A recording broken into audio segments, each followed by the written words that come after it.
has to do with the cause of the Hindenburg disaster. May 6th, 1937, one of the darkest days in aviation history. The giant German Zeppelin Hindenburg, with 97 people on board, hovers over New York City. That evening, as it comes into land at Lakehurst Naval Air Station, the airship suddenly bursts into flames.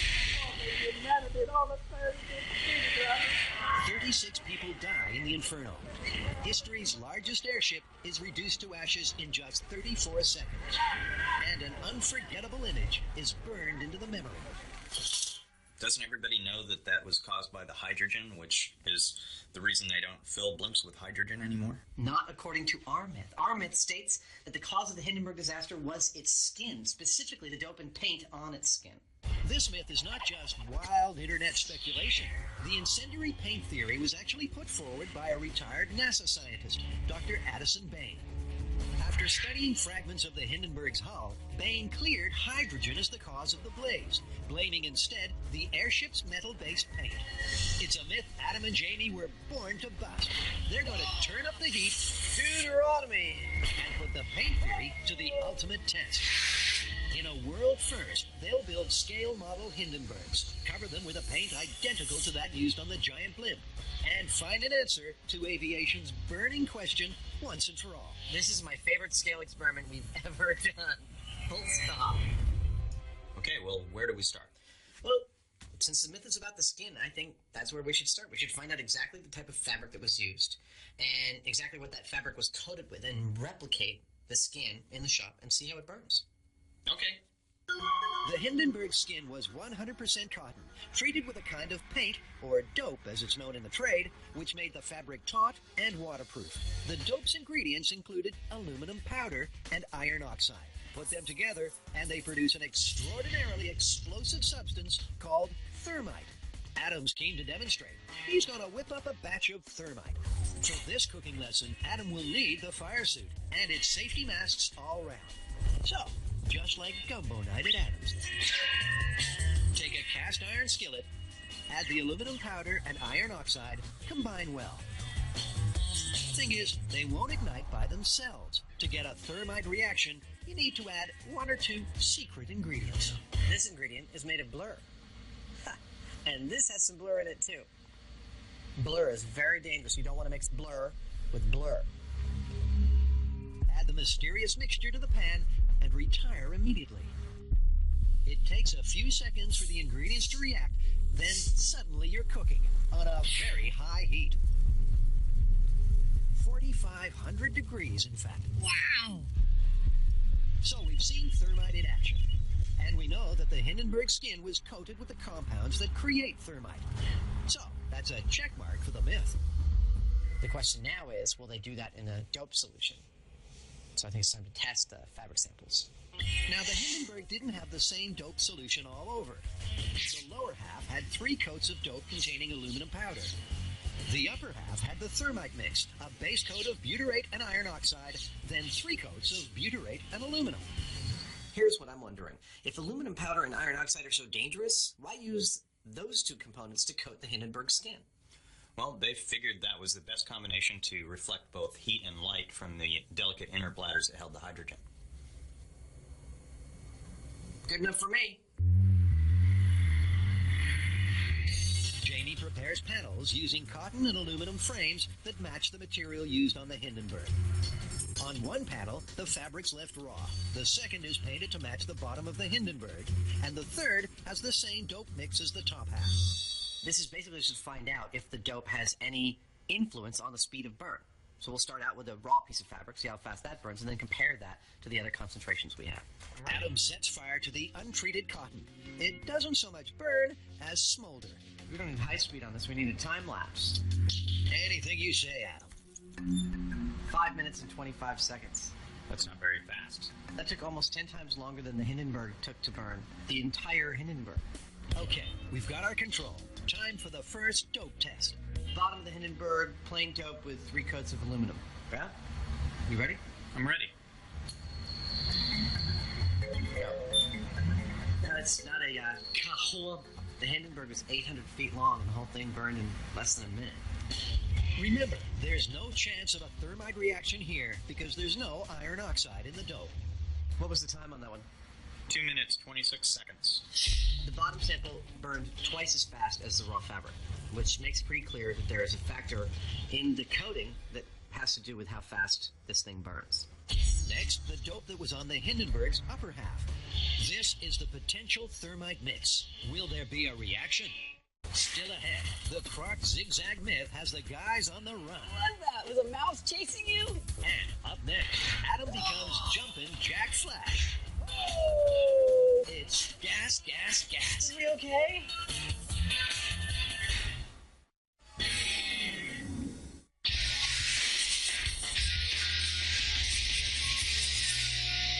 Alright, you guys, get ready for this one. Crocodile myth. Is it that they live in the sewers? No.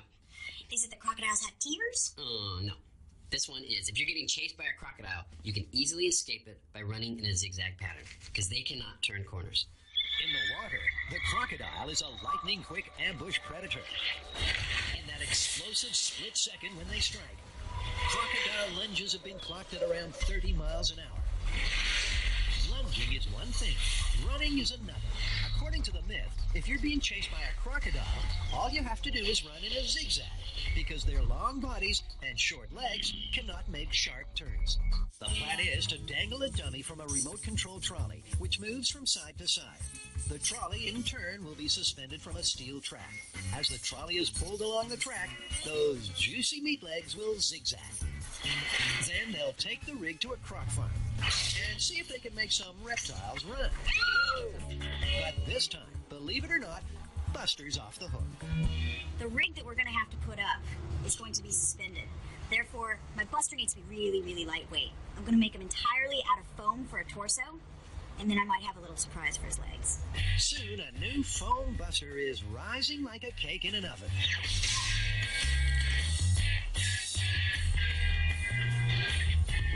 As you can see, he's very light, and it's not going to put a whole lot of strain on the rig. This new lightweight Buster hasn't got a leg to stand on, but Carrie has a pair of meat legs all mapped out. What are these? They're fishnet stockings. He'll be wearing fishnet stockings. Give me that cash! And they'll be stuffed with quail. But these are not like any frozen bird you might find in your supermarket. See, I can't do this. They got feathers on them still. I can't do this. You know what? They're not even gutted. Adam and Jamie are trying to get a handle on the Hindenburg blaze. Wow! Was the airship's metallic paint to blame? The paint on this panel matches the one on the doomed airship. It contains aluminum and iron oxide, two compounds that combine to create explosive thermite. Will they get a reaction? Adam puts flame to the frame. Go. No thermite reaction, no intense heat. In fact, it takes 5.5 minutes for the panel to be consumed. That's almost twice as long as the aluminum-coated cotton. It's almost identical to the cloth by itself. Wow. Hang on, guys. Don't write off this myth yet. That was one little panel. The Hindenburg was covered in thousands of square feet of material. Could there be a better boom on a bigger scale? I mean, maybe there's some crazy amount that could yield an energetic reaction, but it's not this amount. Obviously, the Hindenburg's designers didn't set out to coat their creation in rocket fuel. Those who pan the paint theory say the aluminum and iron oxide couldn't have formed thermite because the compounds weren't mixed that way. The recipe was completely different. So that's got the MythBusters curious. What would happen if you did paint pure thermite on the skin? It's more like a paste than a paint, but I think we can smear it on. Mixed up. Make it dope. This is just total worst case scenario. Can you actually make thermite in a dope formulation? Be careful when you light it. Adam ignites the panel. Time it. Not exactly the pyrotechnic display we might have expected. They start discussing Plan B when suddenly... Deuteronomy! Okay, wait. Well, that's thermite. You got that right. Wow! Once the mega dope ignited, the panel was consumed in just 20 seconds. That was dramatically different. That was totally amazing. I'll tell you, that's the first evidence I've seen yet that there might actually be something to this myth. Because that's the kind of burn I think of when I think about the Hindenburg going up. This was not what was on the Hindenburg. We have to make that clear because this was just like over the top crazy. The concentration of thermite in there was thermite to dope was maybe like 75% thermite. And they wouldn't have, in any stretch of the imagination, coated the Hindenburg with something like that. So we burned the skin samples, but you know, the Hindenburg was filled with 200,000 cubic meters of hydrogen. Well, let's burn some skin in the presence of hydrogen and see what it does. The newsreel shows the Hindenburg engulfed by fire. Yet high school science tells us hydrogen burns with a near invisible flame. So what are we seeing in the disaster footage? Is it the skin burning and not the gas? Adam will burn some hydrogen to see what the flame looks like. He takes a cylinder of 100% pure hydrogen and makes an enormous Bunsen burner. That's an orange burn, baby. The hydrogen definitely burns orange, but it is extremely low visibility, in contrast to the newsreel footage in which the flame is clearly visible. Now, eyewitnesses said it burned orange, but it's a lot more visible than this was. One thing's for sure, hydrogen burns like nobody's business. So it does sort of beg the question, You know, I don't understand why, if it's so flammable, they filled the Hindenburg with hydrogen in the first place. Well, the Hindenburg was originally intended to be filled with helium, but a United States military embargo against the Germans and selling them helium caused the Germans to re-engineer the Hindenburg to use hydrogen instead. And in any case, it gave more lift. okay, so what do we do now? The Hindenburg was filled with 200,000 cubic feet of hydrogen, which burns like this. That's an orange burn, baby. And its skin was covered in chemicals which, in the correct concentrations, burn like this. Deuteronomy! Wow! So what happens when gas and skin burn together? To find out, Adam builds a box and stretches some fabric over the top. The dope-covered fabric that I got covering this box for this test represents the top half of the Hindenburg. It is a layer of butyrate dope and iron oxide covered with 3 layers of butyrate dope and aluminum powder. Ladies and germs, here we go. Hydrogen is pumped into the box, and Adam introduces a naked flame. Oh! Okay. Is everybody okay? Fresh underwear for Mr. Savage, please. Because the volume of gas inside the box was only small, the reaction was quick and violent. To have skin and gas actually burn rather than go bang, the hydrogen will have to be diffused over a larger area. We want a slow burn. We want to see the fabric burning with the hydrogen. We don't just want an explosion here. Time for Adam and Jamie to start thinking outside the box and take their Hindenburg hijinks large scale. Still to come, the great Hindenburg experiment, almost up in smoke before it starts. That is the textbook definition of irony, kids. And next, can you get away from a crocodile by running zigzag?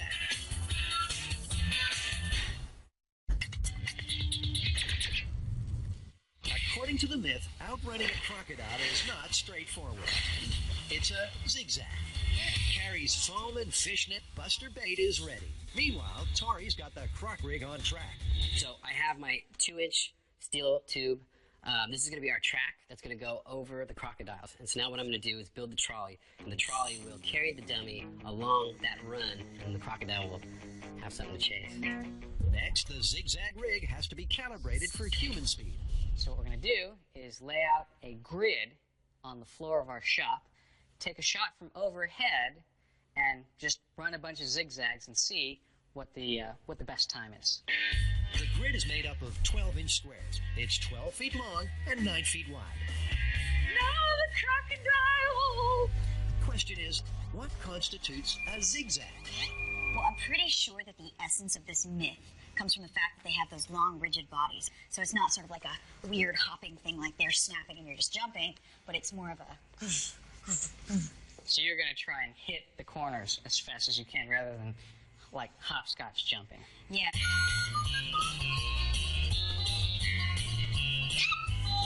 What the heck was that? One by one, the guys run a series of zigzags across the grid. What I was trying to do is actually maximize the side to side. through life due to the fact that crocodile right now is in a belly laugh. He can't even move. He's like cramping. Then Grant studies the high-speed footage. By counting how many frames it takes to move across one square on the grid, he can time each run and come up with an average speed. And it is very average. The average speed in the X direction, which is the long direction that you're going to be handling, is 7.6 feet per second. That works out to be only 5 miles per hour.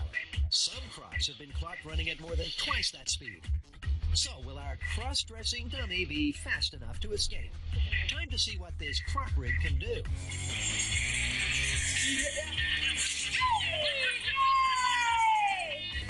So weird buster rig is actually working really, really good. Hey, nice meat legs, by the way. Well, where are we going to get some crocs? Because clearly, there aren't any around here. The only place we're going to be able to get crocodiles to chase us is going to be in Florida. So pack your bags. Field trip! It's time to croc and roll. Florida, here we come. Here we go. Later, Tori has to come to grips with his new role, wrestling crocs. You'll actually take the jaw shut, so it's no longer able to bite us. What? And after the break, Adam and Janie's blimp building business is cooking. These things are always catching on fire. Why did the Hindenburg burn? Former NASA scientist Dr. Addison Bain sparked controversy by claiming that it was the metal paint on the Hindenburg's hull that caught fire, not hydrogen. Wow! Adam and Janie are on the case, but so far their Hindenburg investigations have been hindered by scale. Well, the small scale just isn't doing it for answering all these questions that we've got. We have to go bigger scale, but we can't possibly go full scale. How big do you think we can go? I don't know, like 10, 12 feet? Well, if we go 16 feet, that's 1/50th scale. That's a nice round number. You think we can do that? This should solve the mystery once and for all. They'll build two 16-foot Hindenburg scale models and coat them with the aluminum iron oxide paint. One will be full of air, the other hydrogen. And if the hydrogen Hindenburg burns faster, then this blimp myth is busted. Okay, everyone happy? Not quite. I think we need to do a third one as well. I mean, one that guarantees a thermite reaction. All right, so 3 blimps it is. I think we can do it. That third blimp burn will show what would happen if someone was crazy enough to paint their airship with pure thermite. To help with the build, Adam unearthed some blueprints of the real Hindenburg. To match the original airship, the replicas will need aluminum frames, so Janie's off to get wired. We've come to a wire stock place, and they have just about every kind of gauge of steel wire that we need. I'm going to buy some. The wire will have to be thin to keep the models lightweight, yet strong enough to prevent buckling. The last thing they want is a limp blimp. I've picked a wire gauge that is, I think, just thick enough for us to weld, and otherwise the frame, when we're done with it, may only weigh maybe 10 or 15 pounds. Back at Hindenburg headquarters, Adam and Myth-turned Jess Nelson are hard at work. Behind me here, this fishbone is the guide backbone for all the concentric rings that make up the body of the Hindenburg. And then we will, once we have that laid out with all the rings on it, we will go in and weld all the long struts, and then we'll do it again. And then when we're done with that, we'll do it again.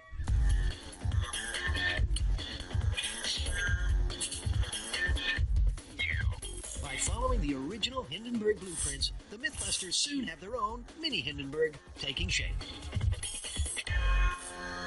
Look at that! That is very, very cool. It weighs maybe about 10 pounds, if that. Okay, enough with the horseplay. We need another 2 Hindenburgs pronto.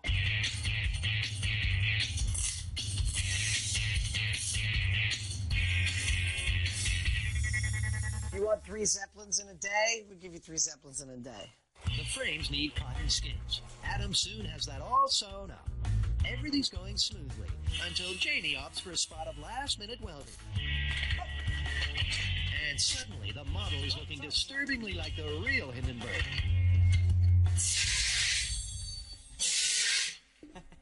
These things are always catching on fire.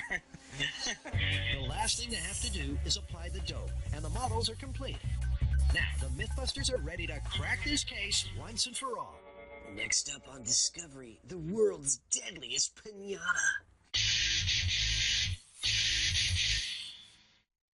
you escape a crocodile by running in a zigzag?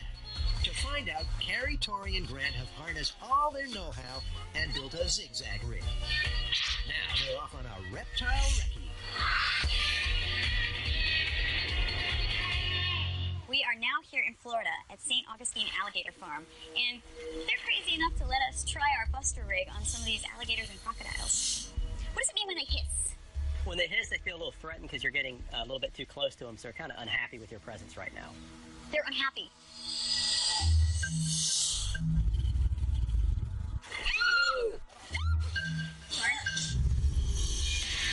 St. Augustine is the only farm in the world to have all 23 species of crocodilian. Director John Brugan has heard the zigzag myth many times. The crocodile's going in a straight line, you're kind of going in a zigzag. I think you're going to meet a couple times in there. It doesn't sound so good to me, but it's worth trying. They choose a good straight run and assemble the rig. Soon, Buster 2's got his fetching, quail-filled fishnets on. Now, it's croc time. These are very dangerous animals, so it's important that you're listening to the keepers, listen to David and Kevin. They'll tell you where to be. If something goes wrong, they're gonna be yelling at you. They don't mean any disrespect, but they're gonna tell you to get somewhere quickly. Hope you were listening, Tori. You're going to help wrangle the first reptile. I've been watching a lot of professional wrestling on television, so I've learned some wrestling moves, and I'm gonna try them out on this crocodile. The Cuban crocodile is one of the quickest and most aggressive crocodiles on the planet. A perfect candidate for the zigzag test.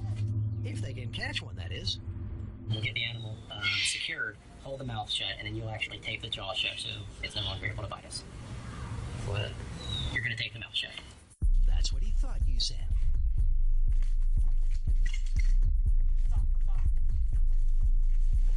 Give Kevin that mouthful. Wow! Okay, here we go. Can the Cuban croc catch those zigzagging quail legs? Tori's poised to pull the dummy along the track. Using the remote control, Grant twitches Buster's delicious legs. Our reptile doesn't seem tempted, although its potential speed is obvious when it suddenly rounds on its keepers. Whoa. They keep trying to tease the croc into a chase, but the beast just won't budge. Senor. So they wheel out a second Cuban. Okay, this is the new one, the fresh crocodile. Here we go. Jiggling. Tasty. Come on. Take a bite. But no cigar. The reptiles just won't run. A big part of the problem may very well be that it knows it's not a person. How can it tell? The test subjects are refusing to chase Buster's meat legs in a zigzag or any other configuration.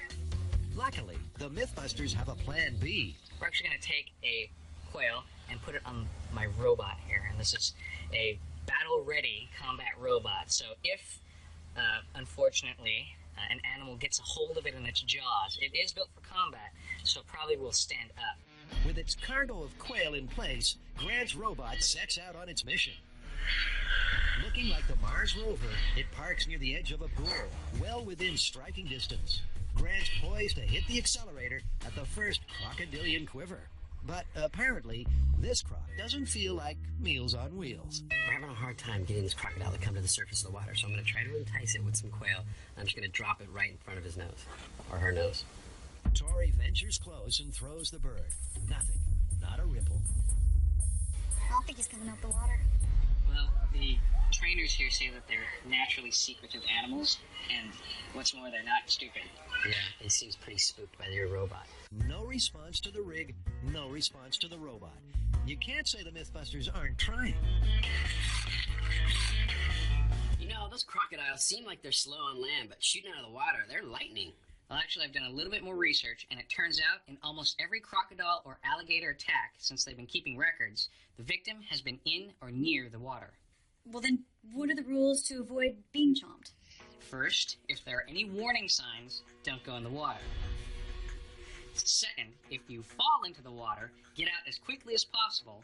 And third, never ever dangle your legs or arms over the side of the boat. I think we can handle these rules. There's only one thing left. Plan C. That's C for crazy. Tori's gonna put his behind on the line and get a croc to chase him instead. Stay with us. Soon, Adam and Jamie will see if the Hindenburg myth can stand the heat. A lot quicker than I thought it was going to go. But next, Tori's in for a croc shot.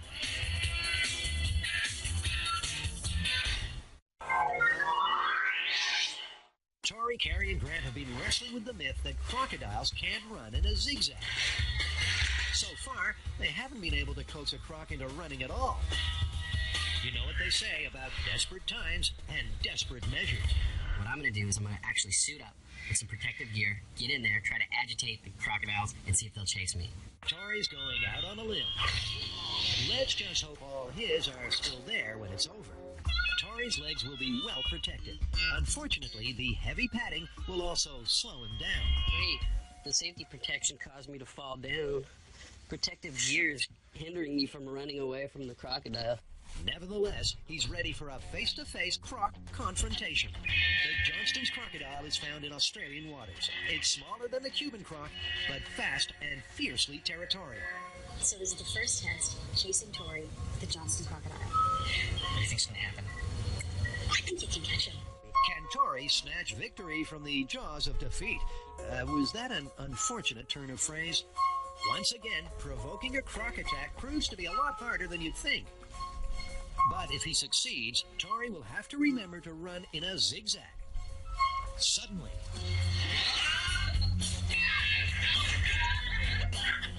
the crocodile lunges, but doesn't continue the chase beyond that initial strike. The experiment ends with Tori intact, and he's starting to draw some conclusions about this myth. I don't think you're going to have to worry about it. I think you're more worried about getting away from that initial explosive attack. If you can get away from that, you're pretty much going to be okay. Actually, Tori, you're spot on. In the wild, crocodiles don't chase prey on land. They're ambush predators, attacking from the water. Escape that initial lunge, and you're pretty much home free. That's crocodiles. But what about alligators? Grant wants to try one more experiment, swapping the crocs for their cousins. Okay, David, so up to this point, we've been using crocodiles. They haven't been going for the food. But we hear you have some trained alligators. We have 3 good candidates in here today. We have Fluffy, Skipper, and Bob. And with any luck, one of those will come at you at full speed. Fluffy, Skipper, Bob. Gee, with names like that, it must be hard not to smile at a crocodile. You should lay the food about maybe a foot in front of his head. Oh, okay, that close. Yes. Okay. That close. Using his most commanding voice, Grant calls the animal. Skipper! Skipper! I said commanding voice. Skipper! Skipper! Skipper follows the bait, but he's not setting any land speed records. So then Carrie plays Gator Baiter, trying to lure her living dinosaur in a zigzag. Oh, yes, you're just freaking me out now, Smiley. Yay! This way! All right. You're the most popular girl in the lagoon. I don't know if she's more afraid of the alligator or the bird. The alligator slowly changes direction to follow Carrie. But is that a zigzag as defined by the myth? I did a zig, I did a zag. He could follow me, but only sort of in a curvy motion, not really sharp turns, and it didn't make me get away from him any better or any faster. Let's face it, this myth is looking more and more, if you'll pardon the expression, like a croc. Man, we threw everything at this one, including ourselves. I don't know what more we could have done. Yeah, I'm really frustrated. We didn't even get to try our croc zigzag rig. We were in the right place at the right time of year on a hot day with cranky crocodiles and their food of choice, and they still wouldn't chase. I mean, we even strapped quails to your robot, and we couldn't get those crocodiles to chase it. Well, doesn't that in itself prove something? Forget the zigzag. Crocodiles are just not going to chase you on land. Yeah, they're ambush predators. If they miss you that first time, they're just going to wait until some easier prey comes along. And so this whole zigzag theory is just ridiculous. I mean, you're never going to use it because they're never going to chase you. It's ridiculous, and what's more, it's busted. Busted. Totally busted. After the break, it's high noon for the Hindenburg. It is make or break for this myth. Aviation's burning question finally answered.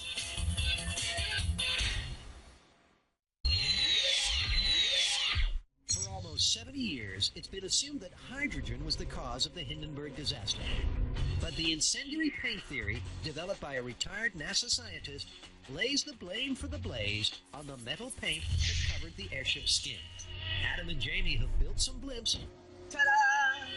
And are set to give that theory a serious thermal workout. They're off to their home away from home, the abandoned naval base. Now, we're gonna blow up some Zeppelins. As Tarantino might say, bring out the blimp.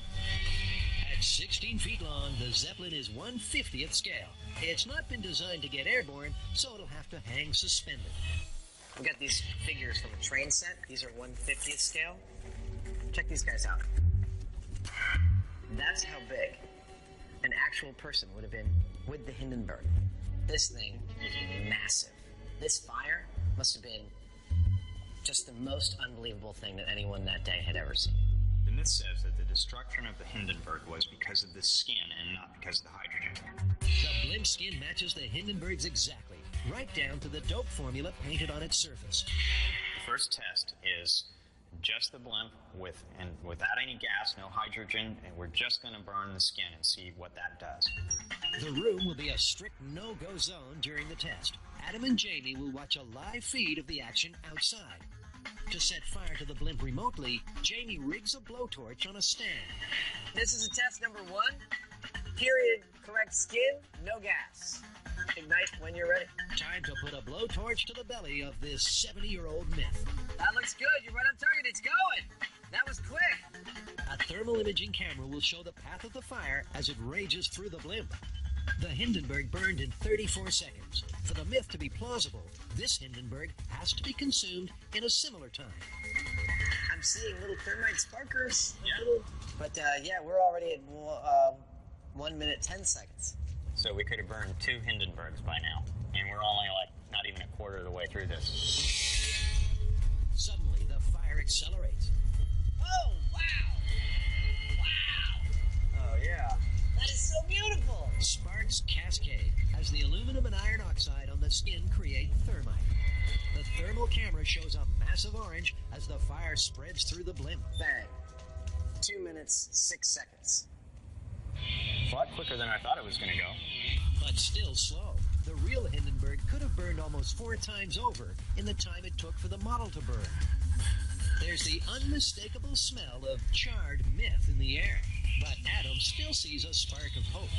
Critics of the skin theory say that there couldn't have possibly been a thermite reaction on the face of the Hindenburg because not only are the proportions of aluminum to iron oxide wrong, but they're suspended in separate layers of butyrate. The fact that we saw a thermite reaction in this test tells me that, while that doesn't prove the myth is true, it tells me the critics aren't entirely right.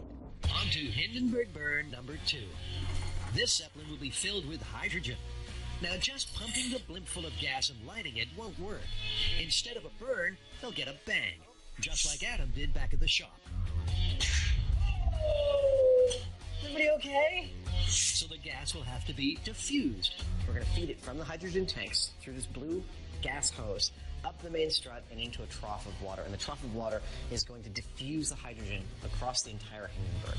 This is where the rubber meets the road, people. If this hydrogen Hindenburg burns faster than the first blimp, the paint theory enthusiasts will be deflated. It is make or break for this myth on this test. Let's go. Jamie sets fire to the blimp. Call it. You're lit. As the flames take hold, Jess starts feeding hydrogen into the Hindenburg. The gas ignites. Whoa! More hydrogen! More!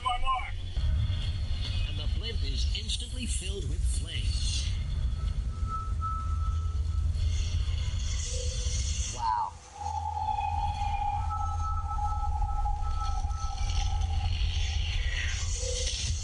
Look at that. What's our time? Boom. Wow. 59 seconds flat. That just feels exactly like what we see in the newsreel. God, it's great. Compare Adam and Jamie's result with the newsreel footage. They're remarkably similar. This is my favorite scale experiment we've ever done. Full stop. The burn times tell the story. The period skin plus the hydrogen burned twice as fast as the period skin without the hydrogen. Doesn't get much more definitive than that kind of result. The metal compounds on the skin undoubtedly played a role in the Hindenburg tragedy. But to say the hydrogen had no effect, well, that's a lot of hot air. at the outset of this, we said for this myth to be true, both burn times, with and without hydrogen, had to be the same, and they weren't. With hydrogen, this thing burned up twice as fast. It's busted. Yeah, but, you know, the skin actually did have a fair amount to do with this. We saw that it does burn aggressively, and it was clearly a part of what was going on here. We even saw little bitty thermite reactions, which tells us that, like any good myth, there is a grain of truth to the fact that the skin had something to do with thermite. But in the end, it was the hydrogen plus the skin. Yeah. We're calling this one busted. Busted.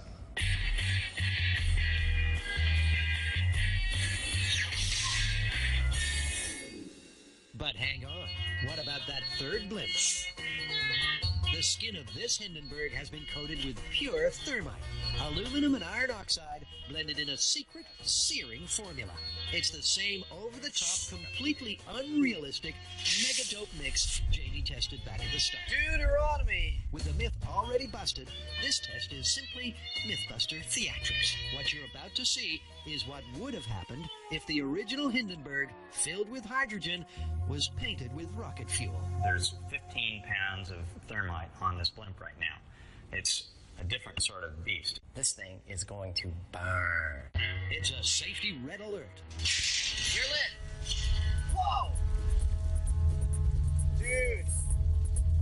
Unsurprisingly, the flammable thermite fires up in no time. And after a dash of hydrogen, we're cooking with gas. Ah!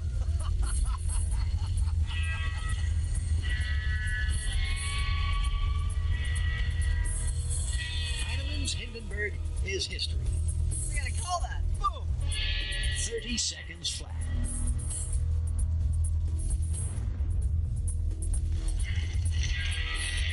That is exactly the kind of burn that the proponents of the skin theory